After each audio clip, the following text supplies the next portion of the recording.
Maneka classics, कथा, किस्से आणि बरच काही. शशी आणि प्रभा नुकत्याच तारुण्यात पदार्पण केलेल्या अगदी जिवलग मैत्रिणी, सतत सोबत असणाऱ्या आणि पुढील काळातही सोबत राहण्याचे मनसुबे आखणाऱ्या. परंतु दोघीत तिसरा आल्यानंतर त्यांच्या मैत्रीचं काय होतं? त्यांचे मनसुबे तडीस जातात का? आणि शशीच्या प्रेम प्रकरणाचं शेवटी काय होतं? ही सगळी एक गंमत आहे.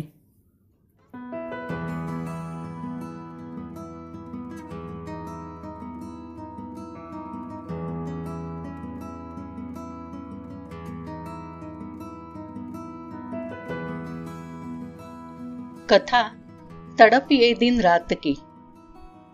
लेखक प्रभाकर मोरेश्वर जोशी. वाचन अनुराधा विनायक गटणे. दोघी जीवश्च कंठश्च मैत्रिणी. एक शशी, दुसरी प्रभा. कुठेही जावोत, एक दिसली की खुशाल समजावं तिच्या डावी उजवीकडे दुसरी आहेच.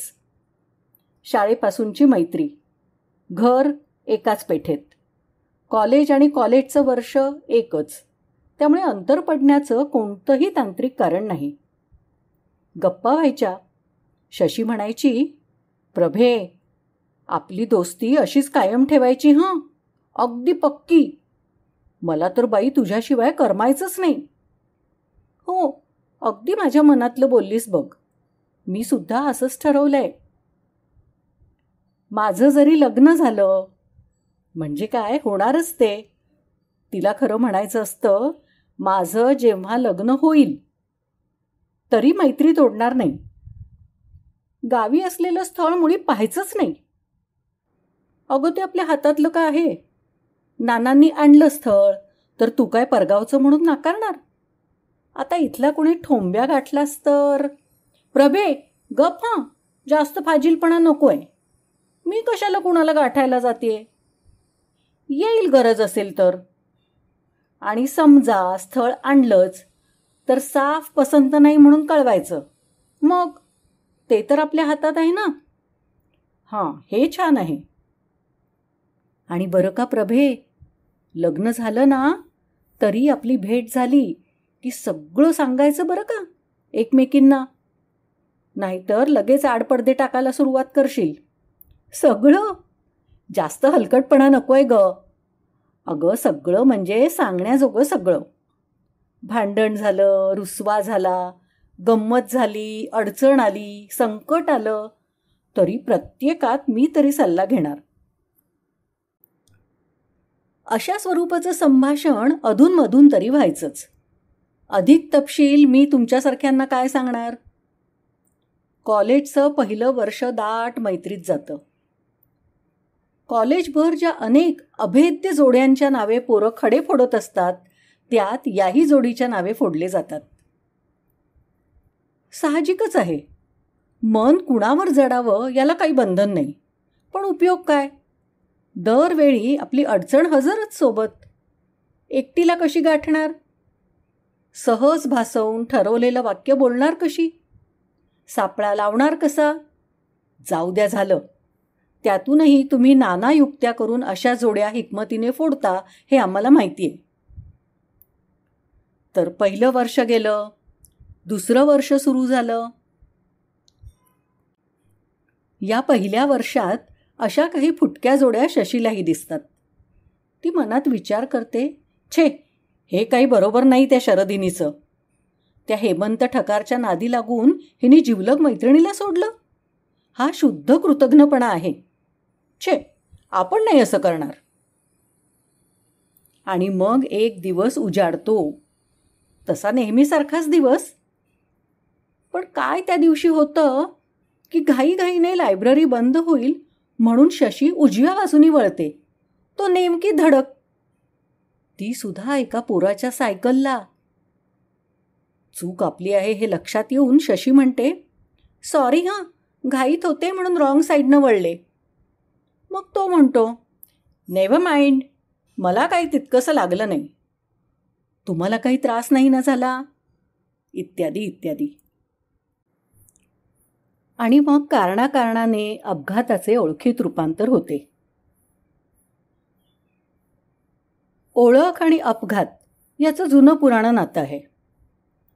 अपघाताच्या दिवसापासूनच शशीच्या हृदयात त्या अनामिक ओढीची थरथर सुरू होते. त्याची जात साधारण भूकंपाच्या थरथरीसारखी असते.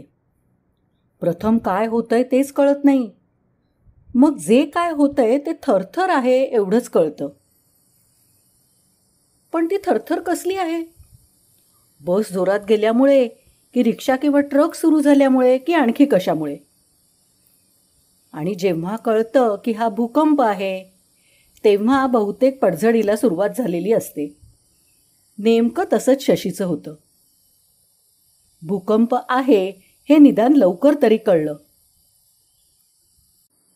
पण ही अनामिक थरथर प्रेमाची सुरुवात आहे हे कळायला फार उशीर होतो. प्रथम त्या तरुणाचं नुसतं कुठे नाव निघालं, किंवा कुठे ओझरता तो किंवा त्याच्यासारखा कुणी दिसला, की कुठेतरी हृदयात नेमकी जागा मला पण माहीत नाही, सूक्ष्म थरथर सुरू व्हायची, कंप सुरू व्हायचा. इतकी क्षुल्लक गोष्ट कशाला उगाच बोला, म्हणून शशी हे प्रभाजवळ बोलत नाही. मग एखाद्या वेळी तो तरुण समोरून यायचा. अशावेळी शशीची फार धांदल उडे. हृदयातली थडथड धडधडीपर्यंत येऊन पोचे. तिला वाटायचे काय करावे, ओळख दाखवावी का दाखवू नये, हसावं का हसू नये, अंतरातले भाव चेहऱ्यावर उमटवावेत का तसेच आत दाबून ठेवावेत. समजा आपण त्याच्याकडे पाहिलं आणि नेमकं त्याच वेळी त्याने पाहिलं तर, आपण हसलो आणि तो हसला नाही तर. अशा उलटसुलट विचारांच्या धडाक्याने ती धडधड आणखीनच वाढायची. पावला पावलाला असे शंका कुशंकांचे धोंडे तुडवत असतानाच एकमेकातलं अंतर कमी व्हायचं. आला, जवळ आला, हसला. सूर्याच्या कोवळ्या उन्हाचा जणू सडा पडला असं तिला वाटे. तिच्या ओठातूनही त्यावेळी अस्पष्ट हसू बाहेर पडे. एकदम तिला हायसं वाटे. धडधडीचा जोर एकदम मंदावे.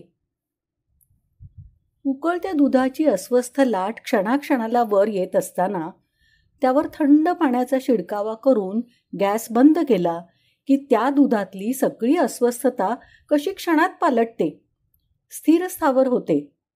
तसं तिचं होतं. आणि तो पुढे निघून जायचा. तो निघून गेल्याबरोबर हिचं मन उसळायचं. ते म्हणे, गधडे, अगं तोंड उचकटलं असतंस तर काय बिघडलं असतं, निदान नमस्ते तरी म्हणायचंस. खरी गोष्ट अशी की ती त्यावेळेला इतक्या विचित्र अवस्थेत असते की त्यामुळे तिला कसलाच विचार करता येत नाही. किंकर्तव्य अशी अवस्था असते. बरं, तो काय करतो याचाही काही अंदेशा नसतो.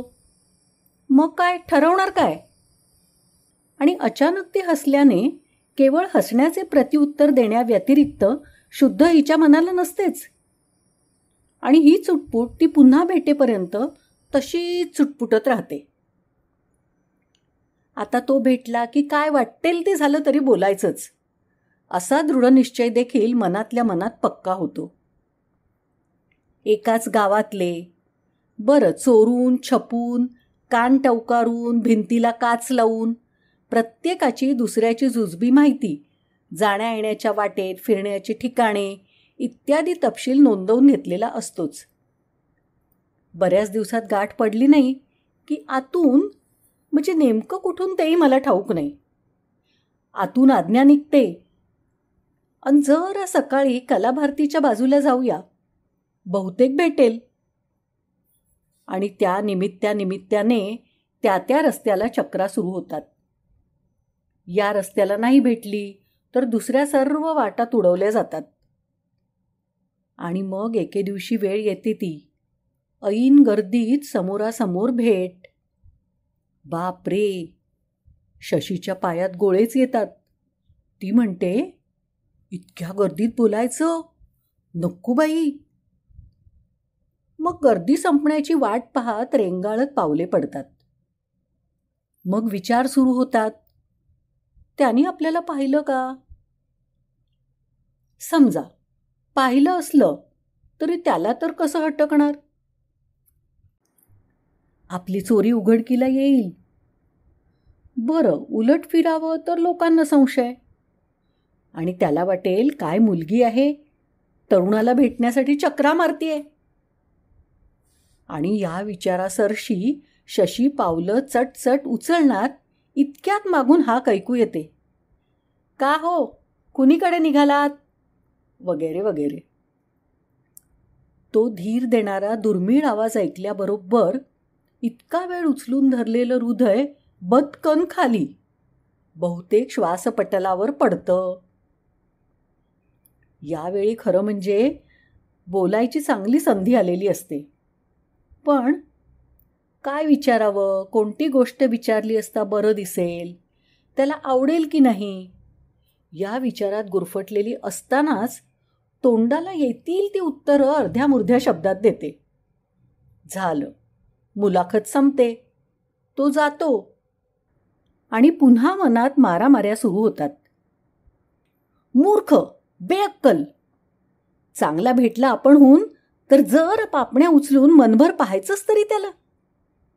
ज्या अर्थी तो तुला पाहून नेमका तुझ्या मागे आला, त्या अर्थी त्याला तुला भेटायची, तुझ्याशी बोलायची इच्छा असलीच पाहिजे.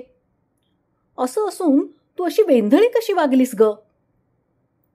आणि मग असं आहेच आणि असं नाहीच, या दोन विचारांची तिच्या मनात सुंदोपसुंदी सुरू होते. तिचंच मन एकदा या बाजूनी एकदा त्या बाजूनी नुसता उधम माजवीत राहते. आणि मग अगदी पक्क ठरतं, आता भेटला की धीटपणाने पाहायचं, आपण होऊन बोलायचं. त्याला वाटता कामा नये काय शामळू मुलगी आहे.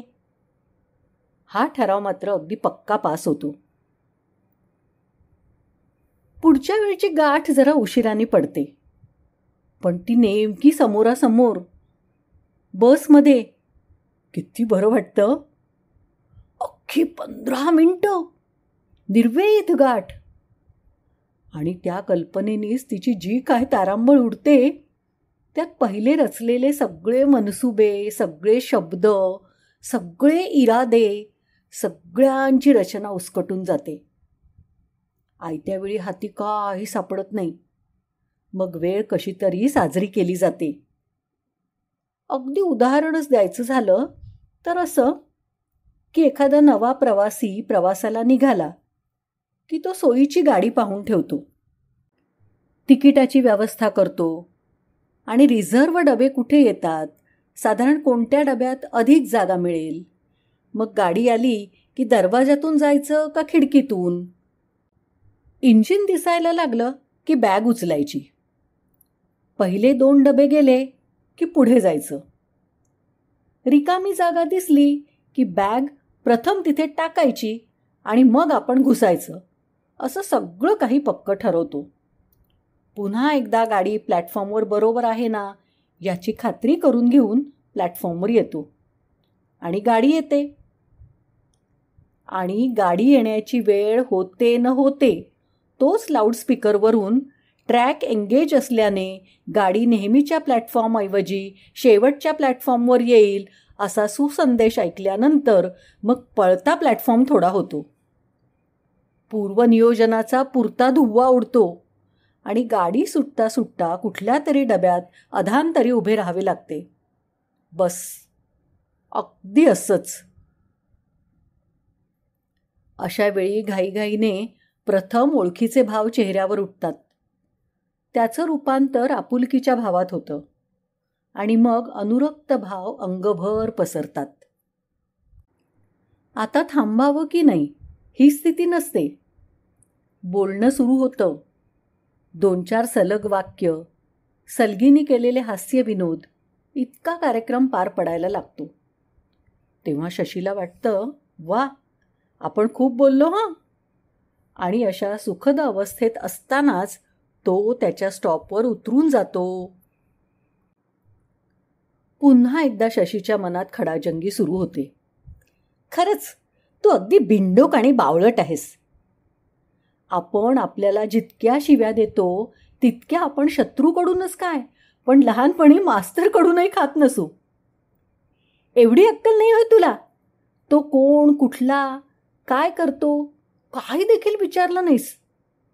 आता पुन्हा भेट कशी होणार? त्यानं मात्र तुझी सर्व माहिती काढून घेतली. तू आपली घुमीच. हॅट, अगदी खरंच बावळट ग तू. अशा शिव्या खात असतानाच तिला आठवतं, खरंच तो म्हणत होता दर शनिवारी मी ह्यावेळी औषध आणायला जातो. अय्या, म्हणजे पुन्हा याच बसनी. किती बरं वाटलं त्यावेळी शशीला. आणि मग तो आठवडा केवळ शनिवारवर नजर ठेवून जातो. कुणाला काही संशय येणार नाही, त्या वेळेआड कोणतं काम येणार नाही, याची सर्व जय्यत व्यवस्था ती अगोदरच करून ठेवते. आणि त्या दिवशी ठरल्या वेळेला मिनिटाला आणि सेकंदाला उत्साहाने बाहेर पाऊल टाकते. आणि नेमका तो टग्या गुडूप येतच नाही की भेटत नाही, का वेळ चुकते, काही ध्यानात येत नाही. आणि मग 2 दिवसांनी कुठेतरी कामासाठी बसनी चालली असताना कुणीतरी अलगद शेजारी येऊन बसतं. असेल, कुणीतरी असेल.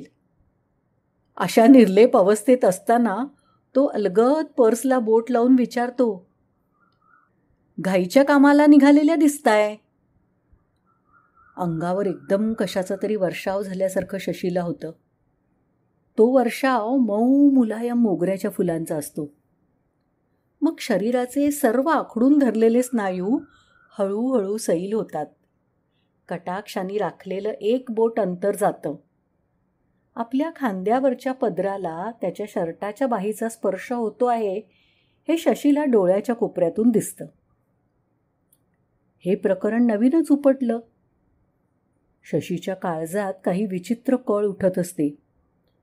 सुखद पण संशयास्पद, ओढाळ पण अधीर.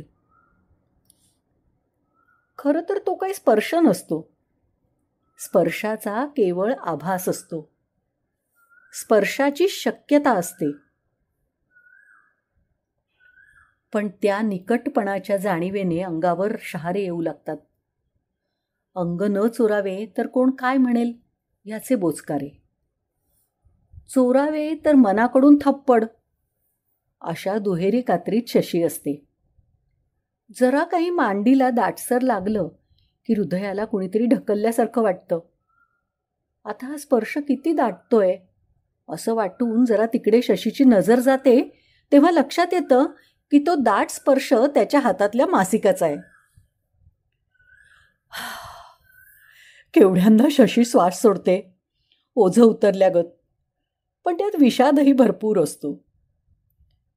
जसा जसा स्टॉप जवळ येतो तसं तसं वाटतं की सुटले बाई एकदाची. तर दुसरीकडून वाटतं उगाच इतक्या लवकर स्टॉप आला, जरा तासाभरानं आला असता किंवा ड्रायव्हरने जरा आणखी रूट फिरवून घेतला असता तर काय मेल्याच्या घरचं पेट्रोल जात होतं. स्टॉपवर बस थांबणार असल्याचा ठोका ठणकतो आणि तंद्रीभंग पाहून शशी घाईघाईने उठते. अच्छा साठी हात वर करते तोच गाडीला ब्रेक लागतो. शशीच्या पोटात एवढा गोळा उठतो. इतक्या सगळ्या लोकांच्या देखत आपण याच्या अंगावर पडणार म्हणून. बापरे. परंतु हे सगळं वाटणं पुरं व्हायच्या आत आपल्या दंडाभोवती त्याची मनगट मूठ बसल्याचं ध्यानात येतं. एवढी जायची काय घाई आहे, जरा सावकाश जावं, मी होतो म्हणून बरं. धक्का संपला तरी आपण दंड ओढून कसा घेतला नाही, त्याची दंडाभोवतीची मूठ मिठी कशी सुटली नाही, अशा दुविधेत असतानाच त्याचं एक एक बोट दंडापासून अलग होत त्याची मूठ मिठी उकललेली असते. शशीचा दंड मोकळा होतो. स्पर्श हे एक विलक्षण रसायन आहे. त्यात व्यक्तित्व पटवण्याचं जेवढं सामर्थ्य आहे, भावना संवाहित करण्याची जेवढी कुशलता आहे, तेवढी दुसऱ्या कशात नाही. साक्षात्काराचं हे मायावी रूप आहे, जे दृष्टीतून, बोलण्यातून, माहितीतून समजत नाही ते सगळं स्पर्शातून कळतं. आणि स्पर्शातून जे समजतं ते इतर कशातूनही समजत नाही. मात्र ते समजण्याची कुवत पाहिजे. त्वचेचा मुलायमपणा आणि तापलेलं रक्त ह्या पलीकडे जे दडलेलं आहे ते समजून घेण्याचा समतोलपणा राखता आला पाहिजे. एखाद्या पिशवीत लपवून ठेवलेल्या वस्तू जशा आपण अप्रत्यक्ष दर्शन आणि स्पर्शाने ओळखतो तसंच हे आहे. शशीचं असंच होतं. त्या दिवसानंतर काही दिवस शशी काही विचार करू शकत नाही. कचेरीत असून नसल्यासारखी, घरात असून बाहेर असल्यासारखी तिची स्थिती असायची. मन सारखं त्या मूठ मिठीभोवती रुंजी घालीत राहते. धड धुंदी नाही, धड गुंगी नाही, अशा त्या अवस्थेत शशीलाही त्या स्पर्शातून ती त्याच्या विविध पैलूंची काल्पनिक उदाहरणी मनात करत असते. आणि अनेकदा ती तंतोतंत खरी असल्याचे तिच्या प्रत्ययास येते.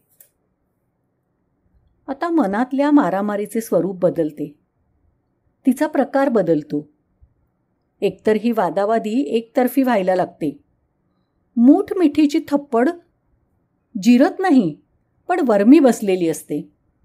त्यामुळे न्यायाधीश फितूर अशी अवस्था होते. लाच खाऊ प्रतिवादीसारखा खटला सुरू होतो. आणि आता तिच्या लक्षात येतं की आपण बऱ्याच दिवसात प्रभाला भेटलो नाही. तिला यातलं काहीच सांगितलं नाही.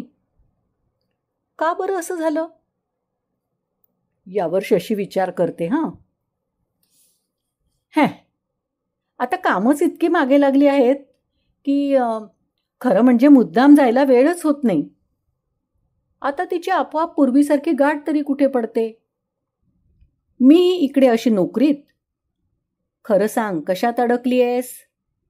नोकरीत अडकलेली. ती तिकडे BSCत. कसं जमणार? आणि तिला तरी काय एवढं? ती आली असती घरी तर काय बिघडलं असतं? येऊन गेली म्हणा 7-8 वेळा. पण प्रभी आपलं वर तोंड करून बोलायला मोकळी. आणि असे न भेटल्यास कितीसे दिवस झालेत? अवघा महिना, 1.25 महिना फार फार तर. आणि ती आता अभ्यासात गुंतली आहे. तू कशात गुंतली आहेस? परीक्षा झाली म्हणजे सगळं उट्टं काढू. दिवसभर गळ्यात गळे घालून हिंडू. पण कुणाच्या? पण काय ग? आणि यातलं तू काहीच तिला सांगितलं नाहीस. वेळच कुठे झाला? 2-4दा भेटली होती, पण नेमकी मी घाईत. नाहीतर तिची गडबड. सांगायला वेळच कुठे झाला? आणि असं काय विशेष घडलंय सांगण्याजोगं? सांगू. अजून कुठे एवढी अगदी दाट ओळख झाली आहे? आणि लपवाछपवी नाही का? यात कसली लपवाछपवी? मंडईत जाता जाता अनेकांचे धक्के लागतात. प्रवासात 4 लोकांशी बोलावं लागतं. ते प्रत्येक काय सांगण्याजोगं असतं? सांगू आता. निवांत भेटली म्हणजे सांगेनच की. मी काही कुठे पळून चालले नाही. कुणाला माहीत? भरवसा काय? ते काही नाही. तू मुद्दाम टाळतेस तिला. परवा ती रस्त्यावरून चालली होती तर तू मुद्दाम का वळलीस मग बोळात? असं काही नाही. त्या दिवशी मला जरा घाईचं काम होतं. म्हणजे त्या बसलाच उभं राहायचं ना. प्रभा भेटल्यावर अर्धा तास तरी सहज गेला असता. उशीर झाला म्हणजे उगाच आईची बोलणी कशाला खा? आजवर प्रभा करता काय कमी खाल्लीस? त्यात लपवाछपवी काही नाही. तिचं तोंड कशाला मी चुकवीन बाई? इत्यादी इत्यादी. सगळे मधले प्रश्न, शंका तिचंच मन तिला विचारित असतं. आणि तीच तिचे लंगडे समर्थन करत असते. आणि मग मनातून प्रभा गेली की दुसरंच द्वंद्व सुरू होतं. आपल्या मनात कसली ओढ निर्माण झाली आहे? हे काय आहे? हे बरोबर आहे? की यात काही आपण चूक करतो आहोत? इथपर्यंत तसं पाहिलं तर सर्व गोष्टी आपोआपच सहज घडत गेलेल्या असतात. त्यात काही ठरवून केलेलं नसतं, इंटेन्शन नसतं. परंतु यानंतर छोट्या छोट्या घटना घडत असतात. अपरिचितपणाची कवचं फुटून जातात. औपचारिकपणाचे पडदे फाटून जातात. धीटपणा आणि विश्वास आलेला असतो. निवांत गप्पाही अनेकदा होतात. ठरवून अशा वेळेला एकदा जेव्हा तो भेटतो तेव्हा कशाचे तरी निमंत्रण देतो. चहाचे म्हणा, फंक्शनचे म्हणा, चॅरिटेबल शोचे किंवा यत् सदृश आणखी कशाचे. यावर शशीचे उत्तर, बघेन, शक्यतो येईन, प्रयत्न करेन, असं असतं. उत्तर काहीही असले तरी ती जाणार असते, पण ते शब्दात व्यक्त होत नाही. ती करू शकत नाही. इतकेच नव्हे तर स्वतःच्या मनाशी बोलताना सुद्धा ती म्हणते, बघेन, वेळ झाला तर जाईन. घाई, उगाच धावपळ करून जायचं. कुणाला कळलं तर? घरी समजलं तर? नको ग बाई. आणि जायचं ठरतं तरी मनात तिच्या संशय कल्लोळाचे अंक चालूच असतात. कुणी विचारलं तर काय सांगायचं सांगू? मैत्रिणीने फारच आग्रह केला, पास पण दिला, तिकीट गळ्यातच अडकवलं. म्हणून समजा तिथे कोणी भेटलं तर सांगू की ऐकलं होतं हे नाटक फार चांगलं आहे, त्या अमक्या तमक्याचं ॲक्टिंग अगदी लाजवाब आहे, म्हणून मुद्दाम आले. आणि घरी काय सांगशील उशीर झाला तर? उशीर कशाला होतोय? पडदा पडायच्या आत पळायचं, 9च्या आत घरी. मग कशाला काय अडचण येणार? मोठा फटाका पेटवताना तो लागावा अशी तर इच्छा असते, पण तो लागल्यावर होणाऱ्या आवाजाची तर भीती वाटत असते. तो आवाज ऐकण्याची आतुरता तर स्वस्थ बसू देत नाही. अशा वेळी आपल्या हातातल्या उदबत्तीची काडी मागं पुढं होते. अर्ध्या सेकंदाच्या कामाला मिनिट तरी लागतंच. तसंच जो निर्णय घ्यायचा तो घ्यायचा हे तर ठरलेलंच. तरीसुद्धा मनाची मान्यता मिळवायला तासनतास भुसकट पडतं. मग तिथे तोही समंजसपणे एखाद वेळेस भेटून जातो. त्याच्याही मनात संशय कल्लोळाचे लोकप्रिय प्रयोग झडतच असतात. कार्यक्रम संपल्यावर चहाचा आग्रह होतो. मग हॉटेल, कॅन्टीन किंवा क्लबमध्ये फॅमिलियर वातावरणात चहा होतो. आपल्याला चहा आवडत नाही किंवा 10 वेळा झालाय या सबबीवर तो आपल्यातील अर्धे पेय अर्थात प्यायच्या अगोदर देऊ करतो. नाकारत शशी घेते आणि ते पेय पिताना अधिक गोडीचा अनुभव शशीला येतो. आणि धडधडत्या छातीनं उशीर अर्थातच झालेला असतो. घरी परतते. मग त्या दिवशी काही गडबड उद्भवत नाही. रात्री झोपताना शशीला वाटतं उगीचच आपण घाबरत होतो. सगळं व्यवस्थित झालं. कसला बोभाटा नाही, काही नाही. आणि एक दिवस जरा लांब फिरायला जायचं किंवा सिनेमाचं प्रपोजल त्याच्याकडून मांडलं जातं. वर अर्थात निरनिराळ्या रंगीबेरंगी कारणांची झूल असतेच. हे प्रपोजल मात्र बरंच जड असतं. धोकाही बराच, तरी होकार जातोच. आणि मग शशीची तारांबळ उडते. कारण आत्तापर्यंत कसं होतं की जायचं होतं त्याच्याकडे, पण एकटीनं. काहीही बाता मारता येत होत्या, पण आत्ताचं घोंगडं निराळं आहे. बरोबर जायचं म्हणजे चोरी पकडली तर नाकारता पण यायचं नाही.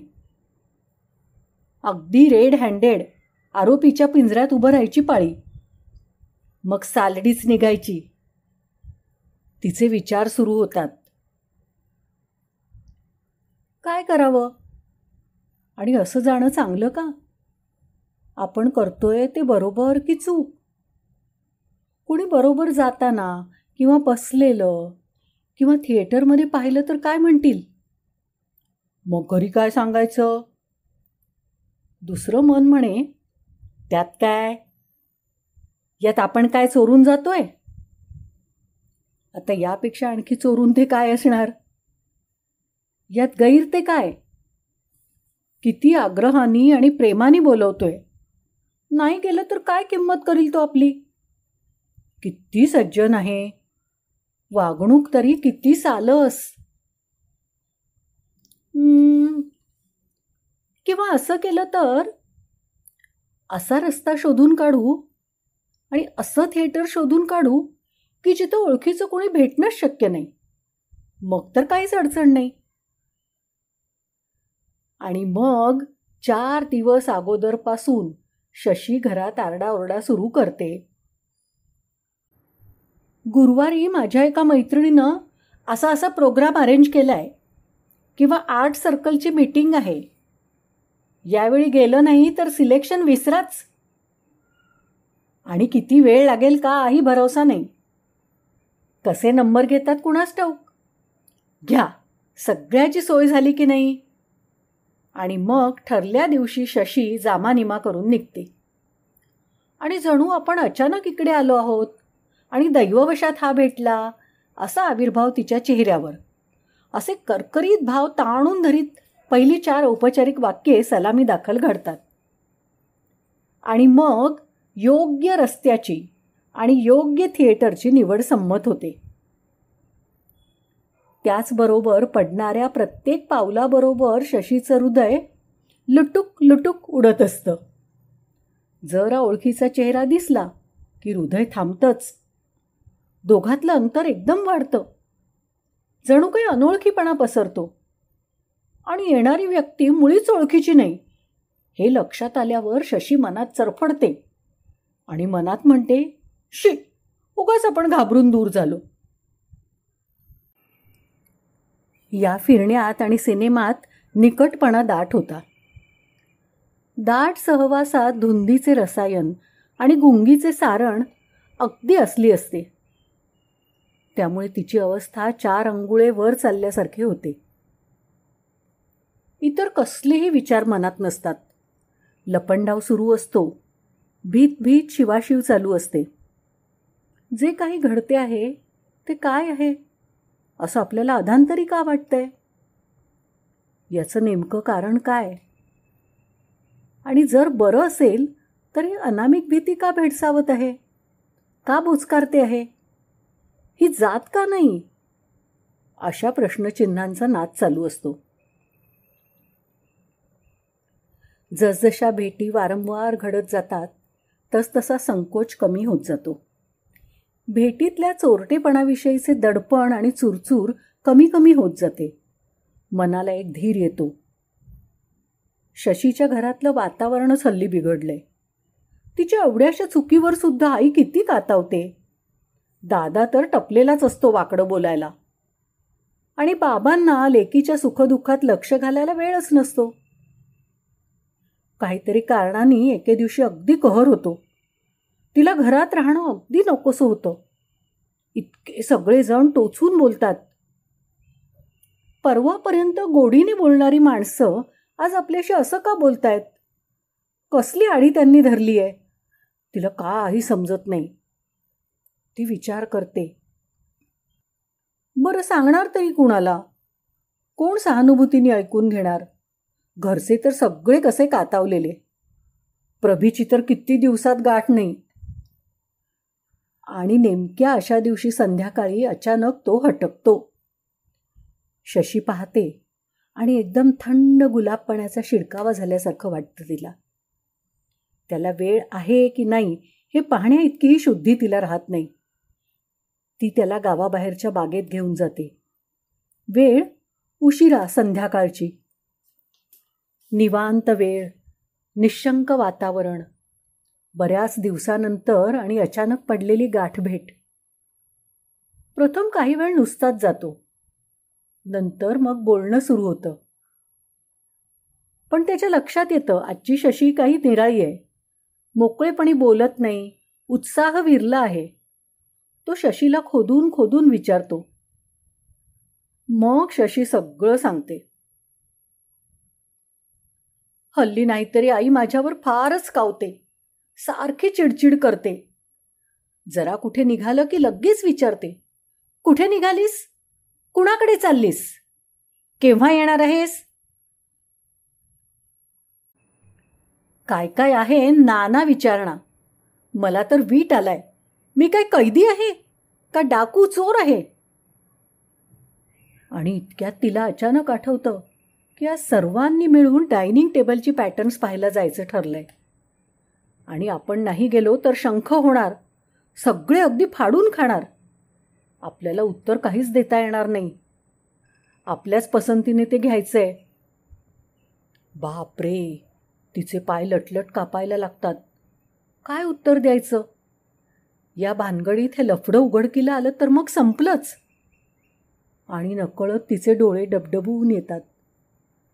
त्यातून आपण ह्याच्याबरोबर हॉटेलमध्ये खाल्लेलं. भूक का नाही याचाही खुलासा काय करणार? शशीचा रडवेला चेहरा, थरथरतं शरीर, धडधडती छाती आणि येणाऱ्या संकटाची वाढती भीती. त्यामुळे अचानक तिच्या तोंडातून हुंदका बाहेर पडतो. तो सारखा विचारत असतो, शशी, अगं काय झालं, मला सांग ना. कुणी बोललं का? कुणी रागावलं का? माझं काही चुकलं का? आणि प्रत्येक प्रश्नाला नकारार्थी मान डोलवता डोलवता शशीचा ताबा सुटतो आणि ती त्याच्या मांडीत कोसळते. आणि शशी ओक्साबोक्षी रडायला सुरुवात करते.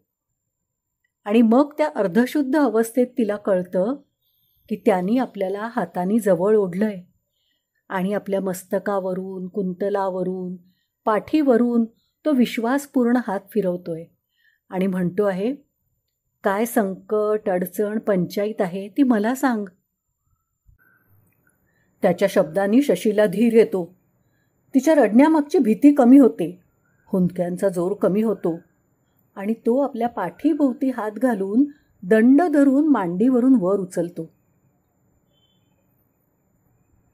छातीशी घट्ट धरून काकुळतीने पुन्हा तेच विचारतो. मग शशी सगळं सांगते. मग तो म्हणतो, हात तिच्या, एवढंच ना? अगं मग त्याला एवढं काय भीतेस? तू आता मुळी असंच कर, किंवा असं दे ठोकून, किंवा मग असं असं सांग. असं करता करता एखादी बेस्ट युक्ती सुचते की बस, पूछो मत. मग तो म्हणतो, आता तरी भीती गेली ना? पुस बघू डोळे. मग तो शशीचे डोळे पुसतो. गालावर चिकटलेले केस मागे सारतो. शशीच्या गालावर हात ठेवून तिचा चेहरा वर उचलतो. तेव्हा शशी कृतार्थतेने किती भरून गेलेली असते. आणि काहीतरी भव्य, दिव्य आणि पुण्यकृत्य केलं अशा समाधानी रसाने त्याचा भरलेला चेहरा पाहून शशी त्याच्या मानेत आपलं मुख लपवते. तोही तिला घट्ट धरून ठेवतो.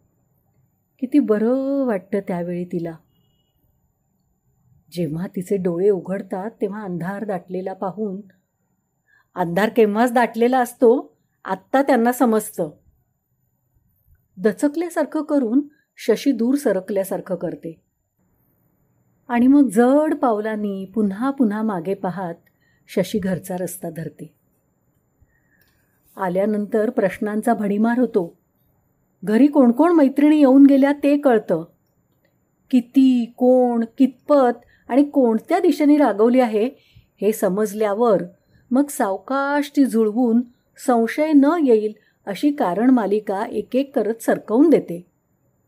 जेवण फक्त भात होतं आणि मग अधीर पावलांनी शशी आपला बिछाना गाठते आणि पडल्या पडल्या विचार करायला लागते. बरं झालं बाई आपण सावकाशीनं खुलासा केला तो, नाहीतर सगळंच ओंफस व्हायचं. ज्या मैत्रिणीकडे गेलो म्हणून सांगायचं तीच नेमकी घरी येऊन गेलेली असायची. व्यवस्थित निभावलं खरं, कुणाला संशय पण आला नाही. बाकी आज तो होता, त्यांनी धीर दिला, सबबी सुचवल्या म्हणून बरं, नाहीतर आपण भडाभडा काहीतरी बरळलो असतो आणि मग सावरताना पंचायत झाली असती.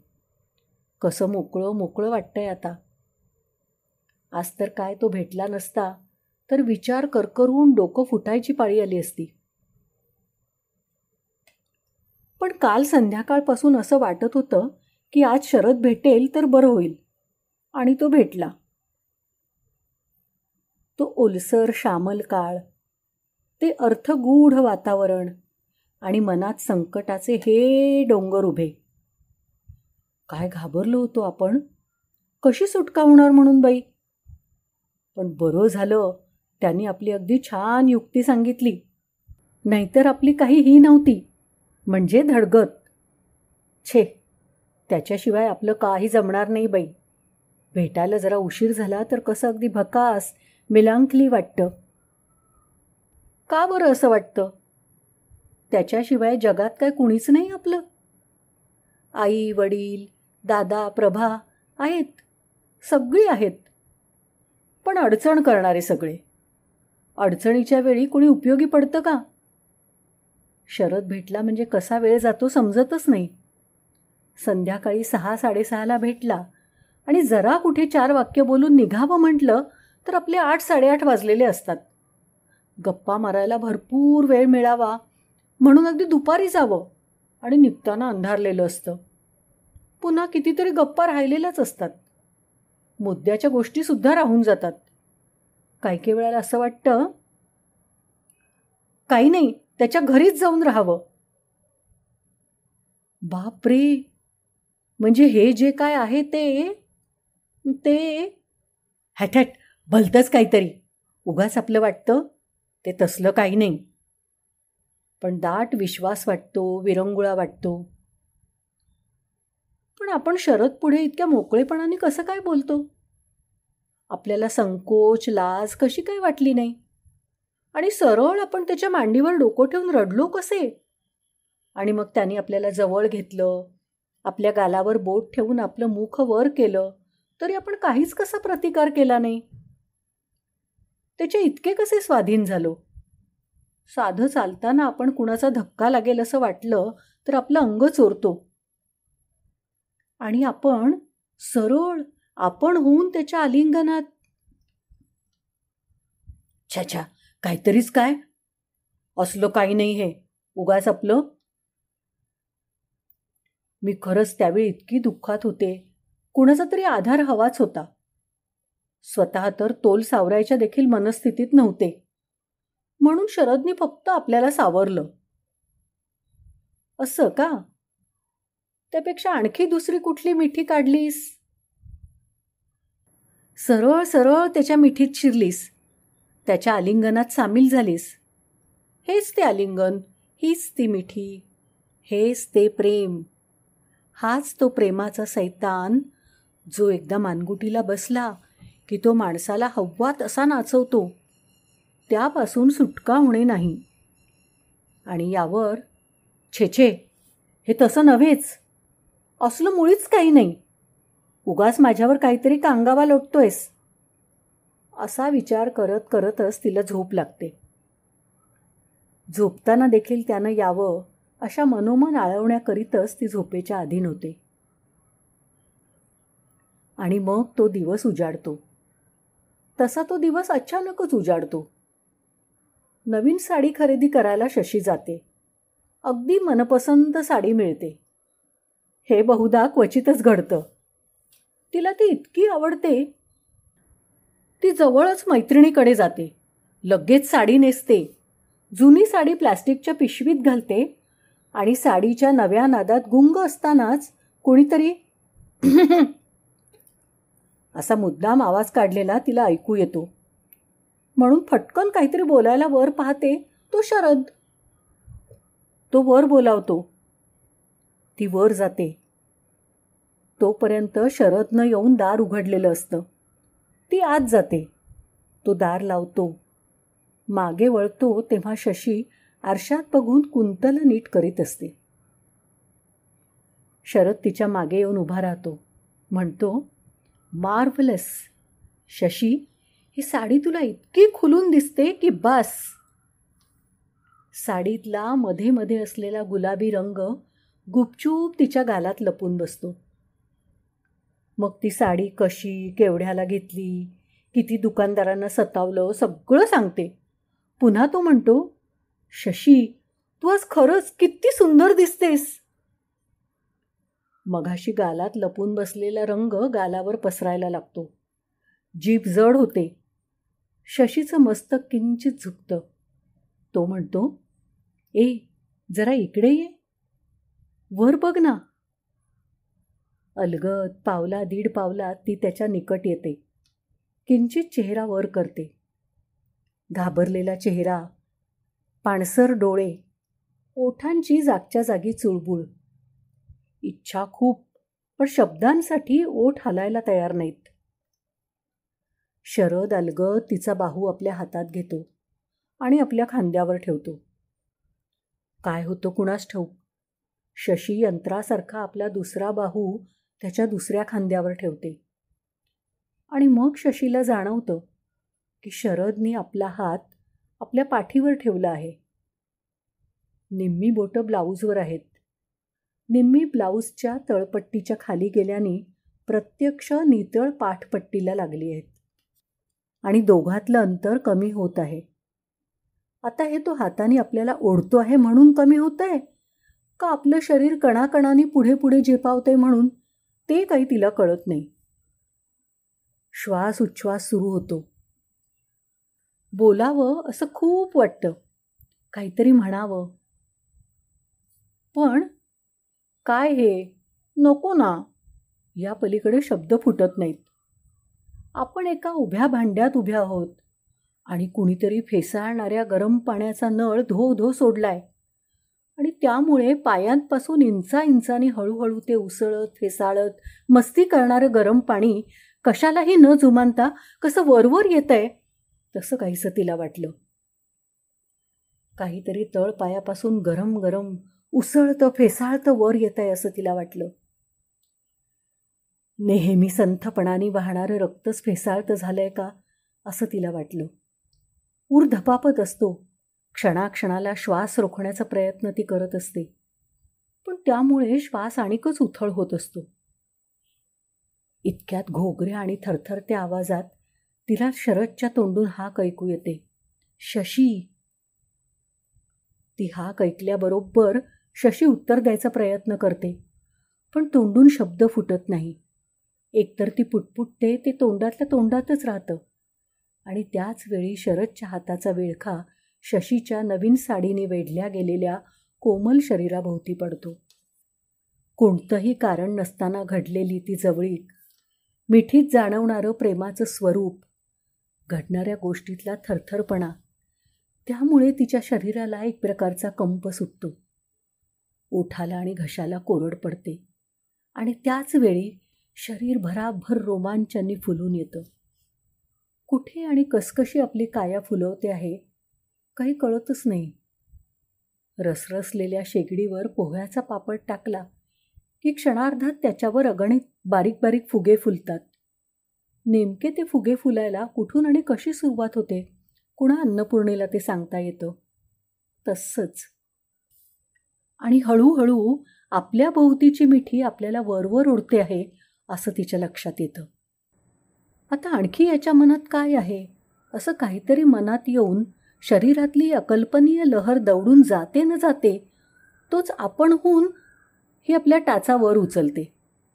तरीही त्याची मिठी वरवर येतच असते.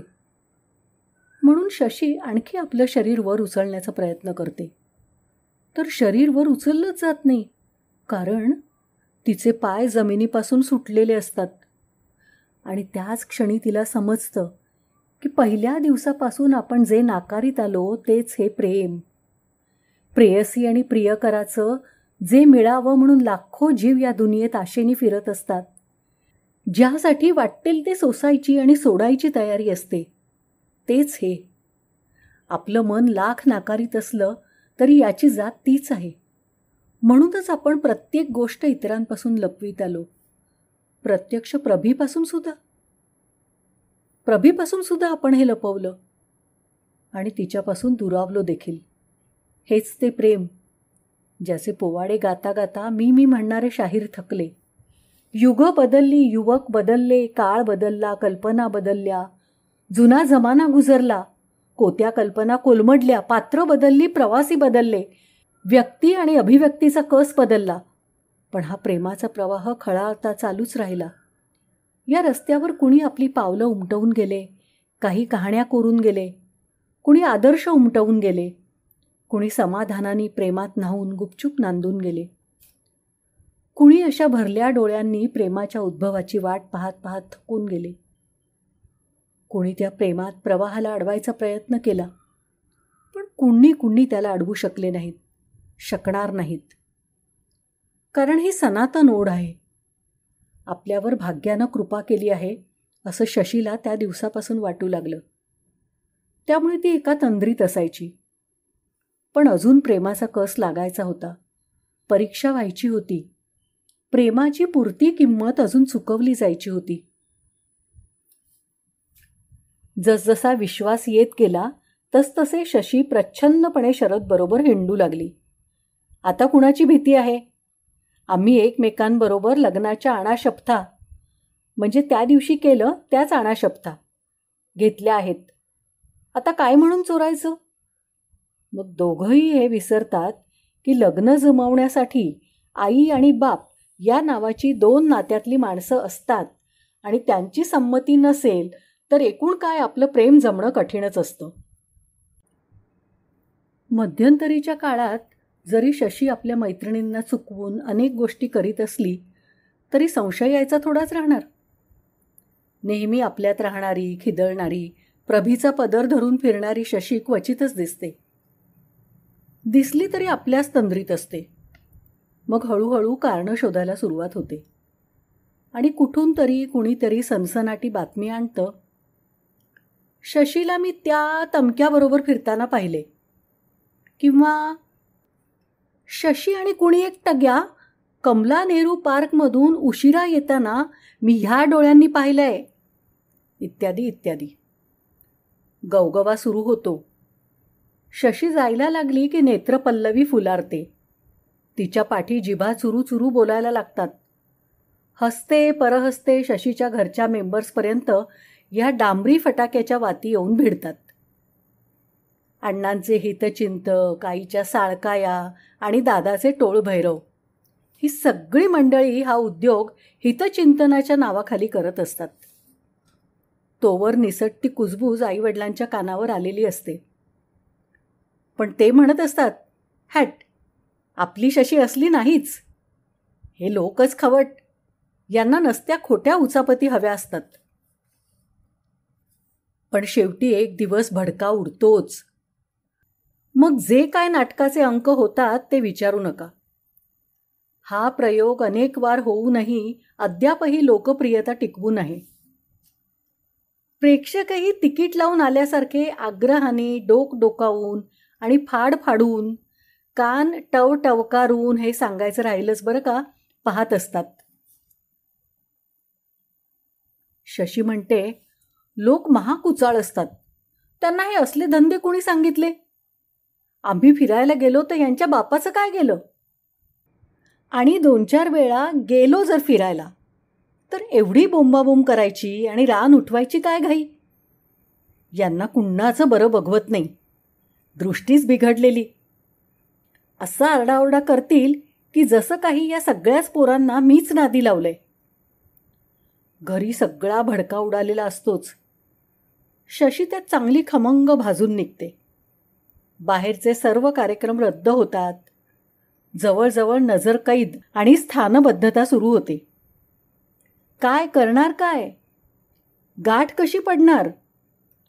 कुणाला हे सांगायची गरज नाही. दम भरलेला. जर त्या फाटक्यान दरिद्री माणसाकडे जाशील तर पहा, काय विचारतो? कसं होणार आपलं? का ग, आता का? हे तुमचं प्रेम नव्हतं ना? मग आता जगा मरायची भाषा कशाला? जन्मापासून का एकमेकांचे पदर बांधून आलता काय? मग जीवी जायची टूरटूर कशाला? अशी पाण्याबाहेर काढल्यासारखी का तडफडते आहेस? अगं, असं काय सोनं लागलंय त्याला? असले 56 तुझ्या पायाशी येतील, चालत किंवा लोळत. पण छे, शशी बोलायलाच तयार नाही. सकाळ संध्याकाळ एक ध्यास. तेरे बिना रहा जाए ना, किंवा सारी सारी रात तेरी याद सताए, किंवा तुम बिन जाऊं कहाँ, इत्यादी इत्यादी. मग पुढचा प्रवेश सुरू होतो. कालपर्यंत बघ्याची भूमिका घेतलेल्यांपैकी काही जण पुढाकार घेऊन समेट घडवायचा प्रयत्न करतात. पण दोघांच्या आईबापांचे पारे थर्मामीटर फाडून बाहेर पडू पाहत असतात. त्याला भेट तर खरी, कमरेत लाथच घालते. आणि तो हुप्प्या तुला भेटू दे तर नाही, त्याच्या बापाला नॉमिनेशन बदलायला लावलं म्हणजे पोराला गार किंवा ठार करतो, तर नाव बदल. आमची पोरगी म्हणजे काय बेवारशी माल वाटलं काय? नाही विचारलं, नाही सवरलं आणि म्हणे ठरवलं. म्हणजे न विचारल्याबद्दलचा राग आहे तर पोझिशनचा तरी काही विचार, इत्यादी इत्यादी. रोज बदलत्या रंगमंचावर नवनवे प्रयोग चालू असतात. पण शशी काही बधत नाही, शरद पण नाही. चोरून कधीतरी क्वचित कुठेतरी गाठ पडायची, कधीतरी 4-5 मिनटं. तेवढं काय आणि कसं बोलून होणार? हळूहळू दोन्ही पक्षांकडून तहाचे मसुदे आणि मुद्दे पुढे येतात. आणि मग हो ना करता करता शेवटी जाऊ द्या, आपलीच पोरगी आहे, उगाच भांडण्यात काय अर्थ आहे. बरं, आपले जोडे झिजवायचे वाचले. आणि तशी मुलात नावं ठेवायला कुठे जागा आहे, असा विचार करत आई वडील शशीचा विवाह करायला तयार होतात. शेवटी काही असलं तरी संसार त्यांना करायचा आहे. मग तेव्हा तुमची अक्कल कुठे गेली होती? तेव्हा काय तुम्हाला संसार करायचा होता? मग तंगड्या मोडून झिंज्या ओढून काय लंगड्या आणि झिंज्या उपटलेल्यांचा संसार बघायचा होता? तेव्हाही अक्कल नाही सुचली. पण हा अंक व्हायलाच पाहिजे. आणि एक प्रकारे तो आवश्यकही असतो. जमलेले प्रेम खरे की खोटे हे समजण्यासाठी थोडा काळ जाणे आवश्यक असते. आणि संकटातून ते तावूनही निघाल्यास चांगले असते. येत्या वैशाखात बार उडवायचा हे उभय पक्षी निश्चित होतं. साखरपुडा होतो. आज संध्याकाळी शशी आणि शरद फिरायला जाणार असतात. शशीचा जामानिमा चालू असतो. पण हा वेश करताना आता बावरलेली, घाबरलेली अशी स्थिती नसते. पूर्वी होणारी अधीरतेची थरथर, चोरटेपणाचा कंप साकार होऊन मनाच्या तळाशी बसलेला असतो. मनाचं टाकं नितळ झालेलं असतं. आता सगळं कसं राजरोस. काय गं, कुठे जायचंय असं कोणी विचारल्यावर आता बिचकायचं काम नव्हतं. फार तर लाजायला हरकत नाही, पण आता थाप काय मारायची, कुणाला दिसणार नाही याकरता काय करावं, आल्यावर काय काय रंगसफेदी करावी, चेहऱ्यावरचे चोरटे चोरटे भाव कसे लपवायचे, या धांदलीत तेव्हा प्रेमाचं स्वामित्व आणि खरं सुख इकडे पुरं लक्ष देता येत नसे. आता कुणी नुसतं करून खाकरून जरी दारावर न गेलं तरी शशीचे कपोल आरक्त होणार. आता असे होणार आणि तो भेटल्यावर तसे आरक्त होणार. कुणी हटकलं की शशीच्या मनी कृतघ्न रोष उभारत असे. झाला एकदाचा जामानिमा. ए आई, मी बाहेर जाऊन येते ग, असं म्हणून निघते. हो, पण फार उशीर करू नकोस हां, आणि आणखी कुठे भटकू नका हां. शशी आणि आई दोघीही जाणून असतात. आईनं असं म्हटलं तरी ती रागवणार नाही असं शशी जाणून असते. आणि शशी हो म्हणाली असली तरी त्यांनी ठरवल्याप्रमाणे सर्व कार्यक्रम करूनच येणार हे आईही जाणून असते. दारातून बाहेर पडते तर शेजारची शरयू म्हणते, पता न चले बात का की है वादा आज मुलाकात का. आणि साडी सारखी करते न करते तो समोर स्कूटर येऊन उभी. शरद म्हणतो, किती उशीर ग, मला वाटलं येतेस का नाही म्हणून धावत आलो. का रे गाढवा, पूर्वी उशिरा यायचास तर तासन तास ताटकळत बसायची, तेव्हा कधी तुझी तक्रार नव्हती. तेव्हा नव्हताच कधी धावत येत तो. तेव्हा कुठल्या तरी चौकात, नाहीतर बागेच्या कोपऱ्यावर, नाहीतर तुमची सगळी ठिकाणं आम्हाला तरी काय माहीत. आणखी कुठंतरी मनातल्या मनात शिव्या देत, आणि आता 5 मिनिटात आली नाही तर पुन्हा साला कधी वाट पाहिजे नाही, गेली उडत.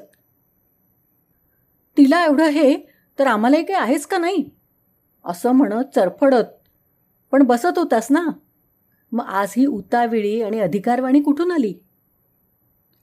आणि काय ग त्यावेळी चोरटा कारभार म्हणून वेळ साधण्यासाठी जीवाचा आटापिटा करायचीस.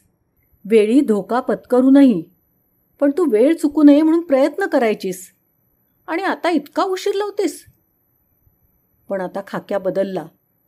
आता आपण नट नट मुरडायचं आणि पुरुषाला ताट ताट ताटकळत ठेवायचं, हे सुरू झालेलं दिसतंय. अरे आम्हाला काय तुझी पॉलिसी कळत नाही समजलीस काय?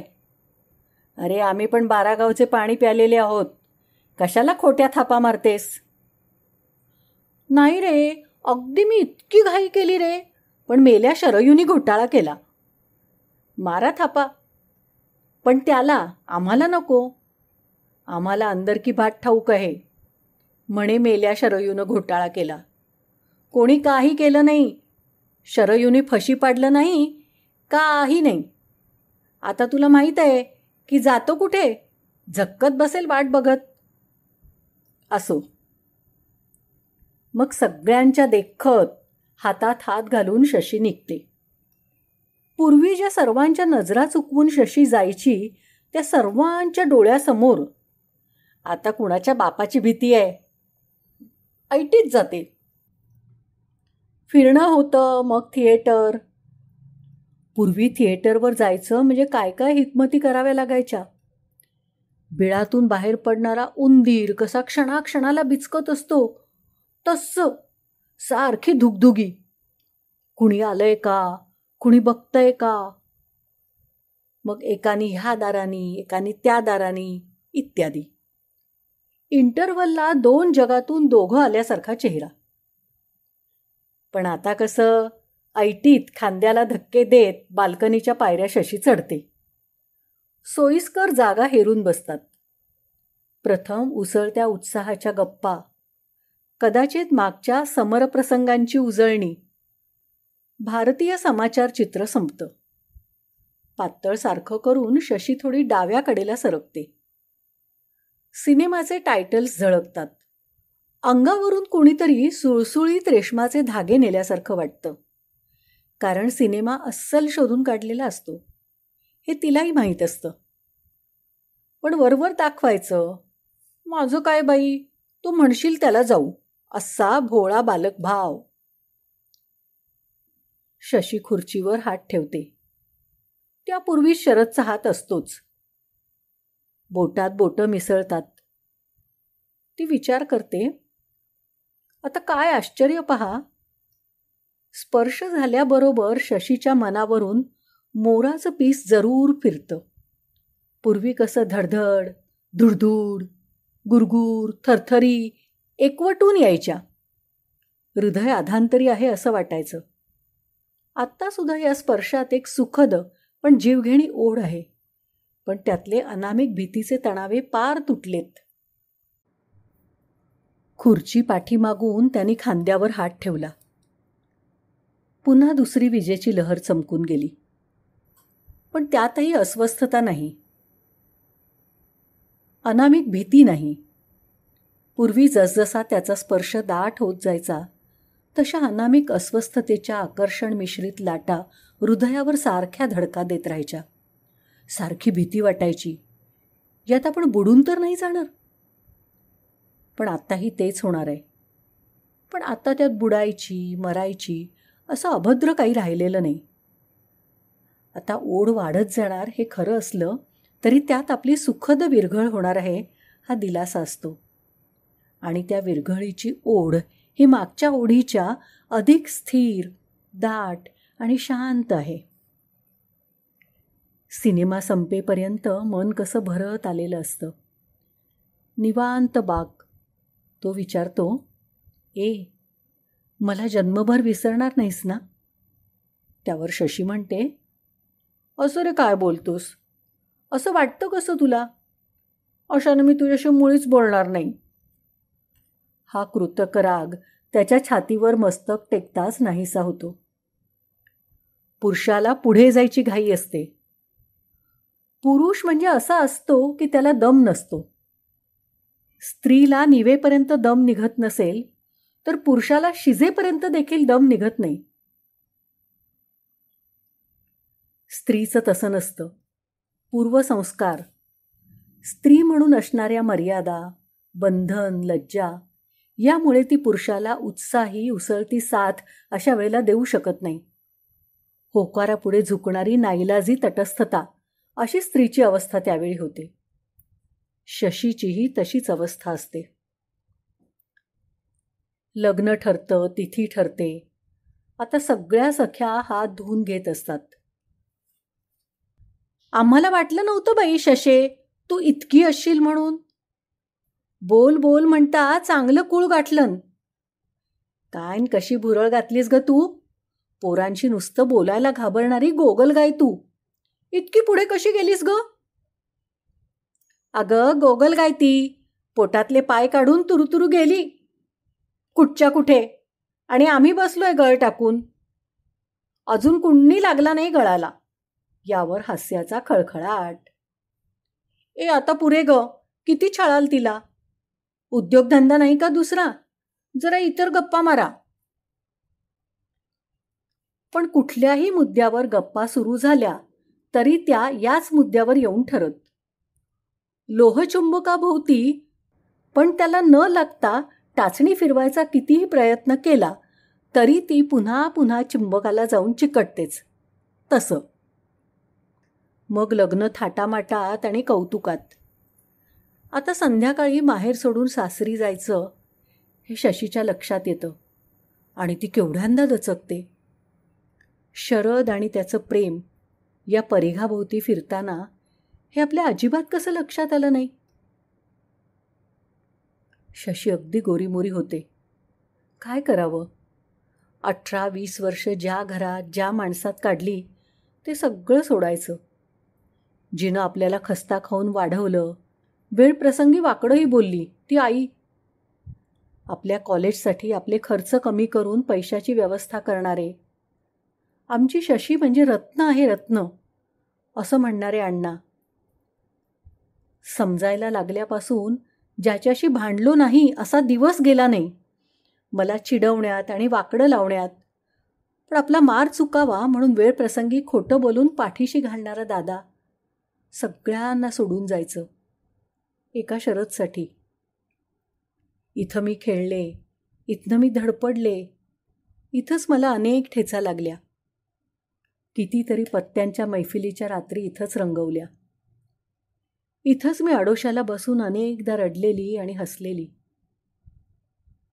खूप वेळा इथल्याच ओढीनं मी कुठेही गेले असले तरी परत येत होते.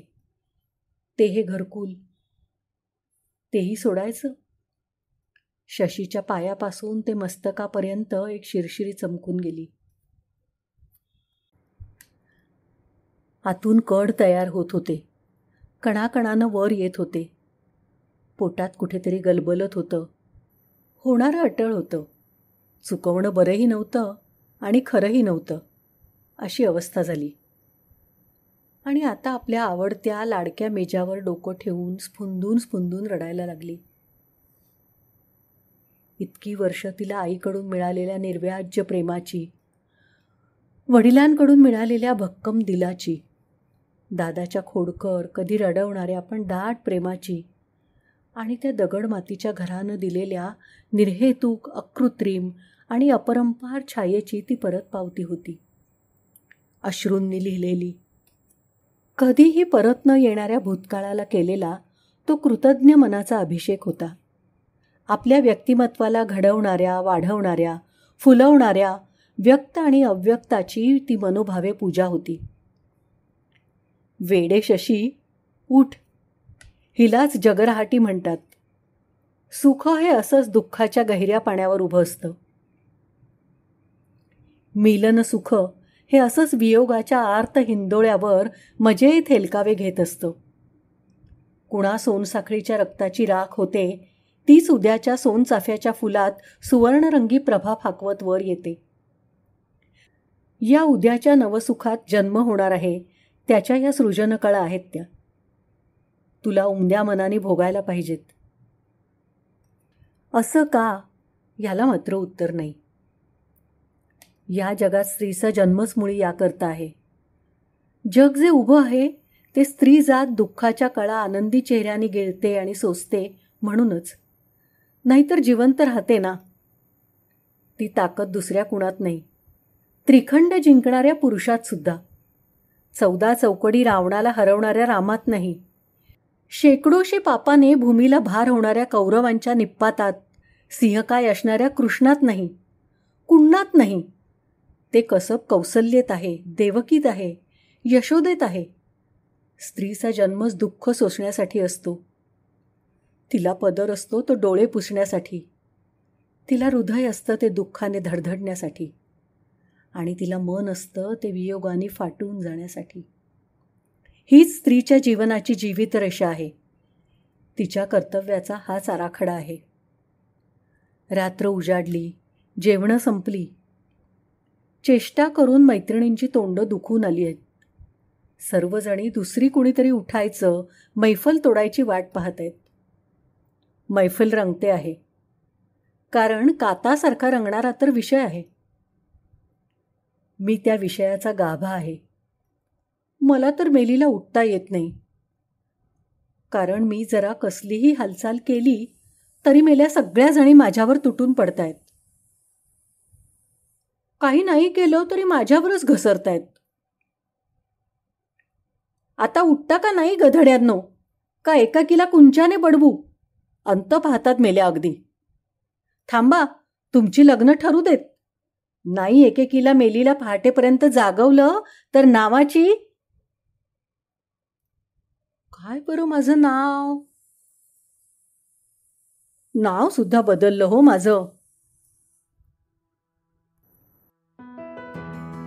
आता आपण ऐकलीत प्रभाकर मोरेश्वर जोशी लिखित, अनुराधा विनायक गटणे यांच्या आवाजात तडप ये दिन रात की. ही कथा ऑगस्ट 1970च्या मेनका मासिकात पहिल्यांदा प्रकाशित झाली होती. ही मेनका प्रकाशनची 2022ची प्रस्तुती आहे.